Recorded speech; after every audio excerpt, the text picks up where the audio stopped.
He's an acclaimed actor, producer and director, probably best known for his roles in The Color Purple and Lethal Weapon. In 1968, he took part in the longest campus strike in US history at San Francisco University, fighting for and succeeding in founding the first school of ethnic studies in the country. His activism spans HIV/AIDS awareness to union organization to peace and justice in the Middle East. In 2004, he was arrested outside the Sudanese embassy in Washington, D.C. at a protest over Darfur. He's Danny Glover, and he's my guest in this special edition of Fault Lines.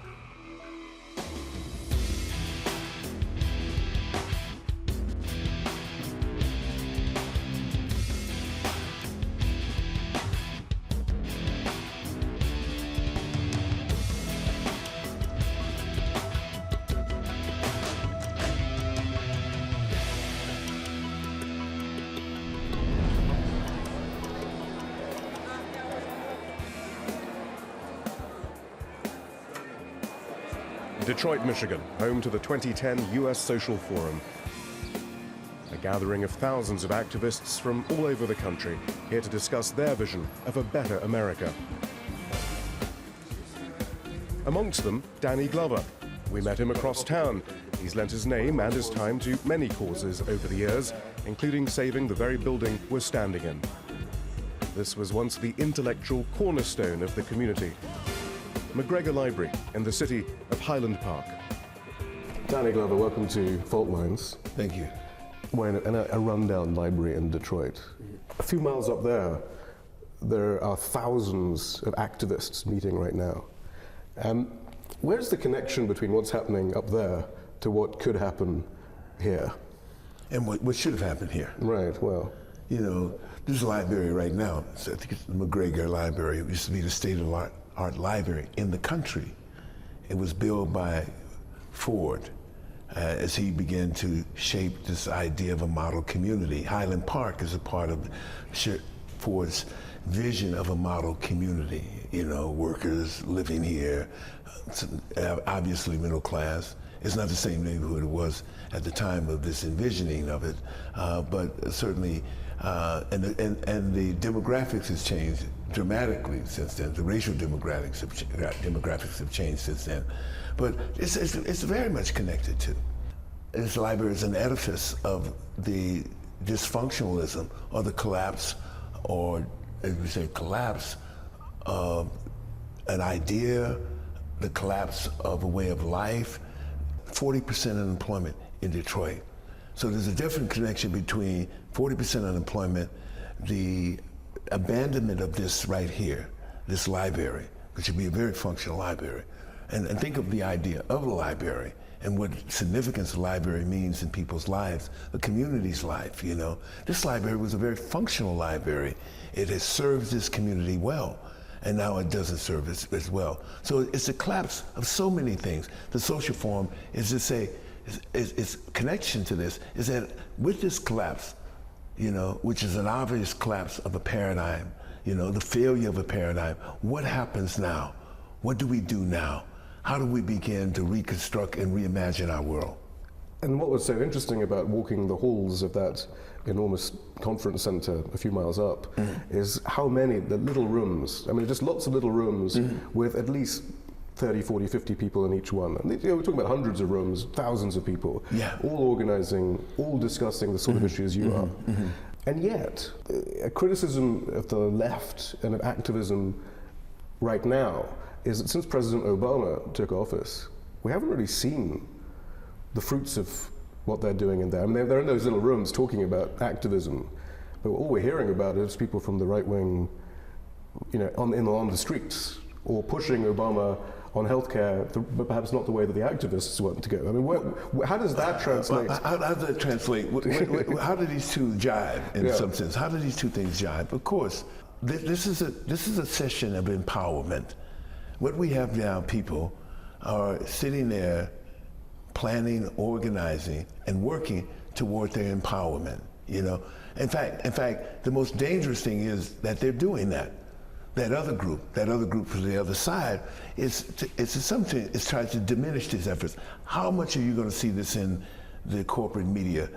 is going to be the question. Very little, I would suggest, about what is happening there. Very little about the solutions and the ideas that people have. While at the same time, you promote things like the Tea Party movement. You promote things in which attempt to, in some to discredit, I think a president, which I don't think has fulfilled the mandate that he was voted to fulfill in some sense. But at the same time, while attacking that, you're attacking, fundamentally, what you're doing in attacking Obama is that you're attacking these people right here who are organizing right here. But isn't that why they're so confused? I mean, there was a sense, though, that the left didn't know quite what to do after the election of President Obama, because however much they can see what the goal is, there is always a sense that perhaps this is the best we can do, and we don't want to undermine the best we can do. Well, I'm not so sure if that's the analysis. And one of the things that often when we think about the left, we think of the left in some sort of ideological framework in which they are divorced from real action. And so, in fact, one of the disconnects that we often have in this country is the disconnect between ideas, ideology, and real practice, and using that ideology to move forward in some sort of proactive practice of what we do. So it's easy to talk about what Obama hasn't done. It's easy to talk about what needs to be done or what the other people are doing on the right. The question for us to do is that how do we now activate ourselves and begin to plan the world and plan the communities that we envision. Right, so what do you do? I mean, is it about street protests for a start? No, it's simply meeting those small rooms, validating the work that we do, validating the work, the accomplishments that have been made, validating the stories that are told. Since history is about stories and whose stories are elevated, whose stories are validated and everything, how do we validate our story? And the validation of the story could be in the midst of this 40% unemployment here, but in the midst of this, something is happening in Detroit. Something is happening in Detroit before the social forum came here. But does that mean you give up on the presidency, having a role in this particular president's agenda while you're in those rooms, empowering each other? There was an opportunity for proper healthcare reform that didn't actually happen. The fact is that when Roosevelt came to office, at the beginning of the Depression, Roosevelt came to office. He had no idea. He was a reform president. He was a president who was a status quo question. He was pushed by labor. He was pushed by strikes. He was pushed by people, ordinary people, to pass the most progressive legislation in the 20th century in this country. Which leads to the obvious question. So where was labor? Where were the strikes? Where was the pushing under President Obama? Why was it all we heard was... Let's say this is just one moment in the war. This is a war. This is one moment in the war. Now, I'm saying at the same time, there are a lot of things that I can talk about in terms of Obama that I disagree with in terms of policy, and we know what those generally are.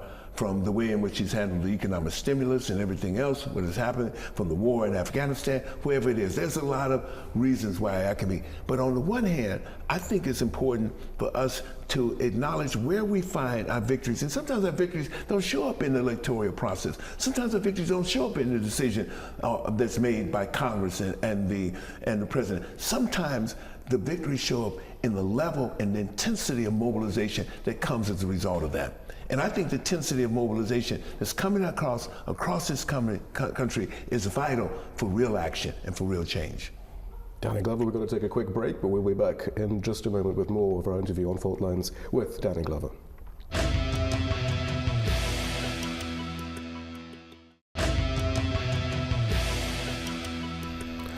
Welcome back to Fault Lines. We're speaking to the actor and activist Danny Glover here in Detroit. And we spoke about this in a domestic context before the break. If you look at his international policy, I know you are very closely linked and very close to the politics of Latin America. And of course there's a great groundswell of change in Latin America right now over the last 5-10 years now with Mr. Chavez, Mr. Morales, and the others. who really were, I mean, this is change. I mean, that is change. You know? Yeah. Mr. Obama didn't embrace that change there, did he? Remember, something happens if you're an empire, and the U.S. simply, undoubtedly, and categorically an empire. How do you use this particular moment? A moment where you're clearly at a disadvantage. You're fighting a war, 2 wars overseas, you're fighting public opinion, you see this upsurge of populism. You see this upsurge of democracy, of grassroots democracy, which, hey, Chavez couldn't stop. You know, Kirchner couldn't stop. All the forces couldn't stop this right here. You know, he couldn't do anything about this. You have to sometimes embrace what was happening. I don't think, even though it swept into the power, I don't think that Chavez could have done anything about this. He's not he's maybe the articulator, but he may not be, he's definitely not the person who brought this about. Just as the civil rights movement, just as any movement that happens. That a person, and King would tell you, Dr. King would tell you this, I may have been a simple preacher, but the movement itself rose me to the heights I've come. So the question becomes, at this particular point in time in Latin America, this change is occurring. How it changes in the framework of changing attitudes in relationship to people within the respective societies and respective countries, how it diverts itself, looks in terms of what it means in terms of consumption, what it means in terms of bettering their life. Those are real things. People went from the vantage point that we wanted a better lives, labor united with people, alliances that they didn't have before, saying that we want a better life, indigenous people aligning themselves. My interest came about because in this hemisphere, there are 150 million African descendants in this hemisphere. Only 36 of them live here. The majority of them live in Latin America. The majority of them live south of this border right here. What is the policy and what is the relationship with them? 90% of those, the majority, lives in poverty. How do they begin to be able to signal or signify their own presence in this whole changing apparatus that's happening? You know, that's what's important. That's what I'm watching. You know, I'm simply not watching to, you know, I'm not a rock star worshiper. You know, I'm watching what people are doing. Because you have been accused of that. I mean, there are those who always say, well, you're a bit too, there's a bit too much idolatry in some of what you say about Hugo Chavez. I've read the cuttings. People go, well, you know, Danny Glover, you know, obviously a very smart man, but he's obviously under the sway of Chavez a bit, like a rock star groupie. No, I think they mistake. I'm watching the groups like Afro-Venezuelan Network, or I'm watching the groups like Guilades in Brazil, or watching the other groups in Uruguay, and watching how they address the issue of their relationship to democracy in this new dynamic. But in this new dynamic, there's also this relationship to empire. I mean, you discussed the United States as being an empire. How does that work? It's very interesting that you got arrested recently on a protest against what's been going on in Darfur, outside the Sudanese embassy. Yeah, yes, it is. And yet, when Hugo Chavez sees President Bashir of Sudan be indicted by the International Criminal Court, he immediately sees hypocrisy. He says, look, I mean, how come George W. Bush wasn't indicted? And immediately invites President Bashir to Venezuela and says, you'll be safe here. Now, this is more about the relationship to empire. How do you reconcile that? Reconcile that. I can't. I mean, I can't disagree. I can't agree with him on everything. And I refuse to agree with him on some things that certainly there sure needs to be indicted, and was indicted and should have been indicted. I continue to agree with that, no matter what my friend might say. Two friends can agree to disagree. Now, I can explain some of the actions of President Chavez, and like he can explain some of my actions, some of the things that I may support as well, But I'm not here to explain the actions of him. I can tell you what choices I would have made in addressing the issue of, he could have played a role that he tried to play with FARC in Colombia. And that tried to be some mediator of a conflict. So yet at the same time, while he tried to play that role, he was often cast as the bad guy in this whole thing, in supporting FARC and being able to encourage FARC and et cetera, et cetera. But those are the kind of things that we have to be very careful, because the change that I see happening I believe can be disassembled and segued into something else if we're not very careful about how we use our power, how we use this influence that we have.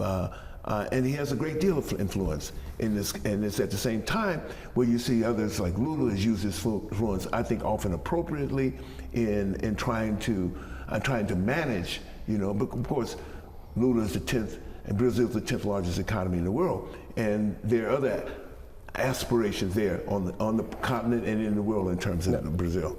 I mean, to talk about interventionism and to bring Brazil up is quite interesting, because it reminds me of another topic that's close to your heart, which is Haiti. Mm-hmm. Now, Brazil has quite a controversial role in Haiti, or it has done with its role as leading the UN peacekeeping forces there. They were very much accused of atrocities, frankly, against the Aristide's supporters, the Lavalas supporters, and so forth.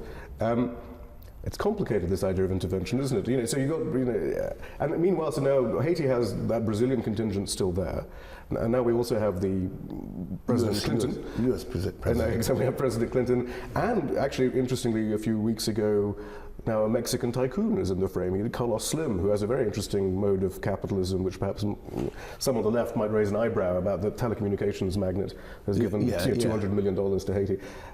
What's going on in Haiti then at the moment, and does it look like it's going to develop in the way that some had hoped it would in the aftermath of the earthquake?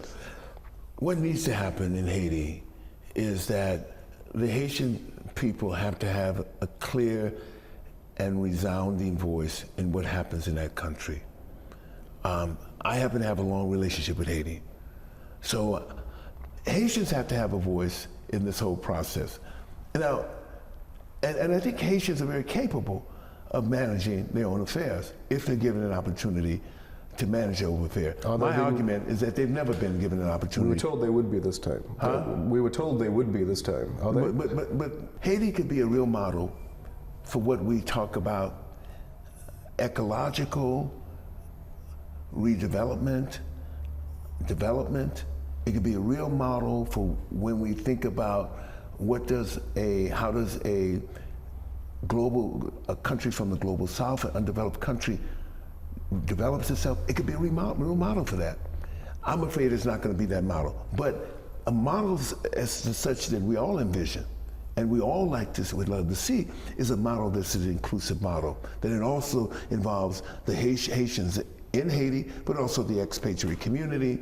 And I think that it has to be a model that involves Latin America, because as much as Latin America's history and current political situation, the art forms around Haiti. But why isn't it happening this time? Or is it too early rather to say it's not happening? Let's say it's just too early, but we have to be vigilant in understanding that we have to keep an eye on this process. The process, I believe, is a process that we've gotten away from. There has to be some sort of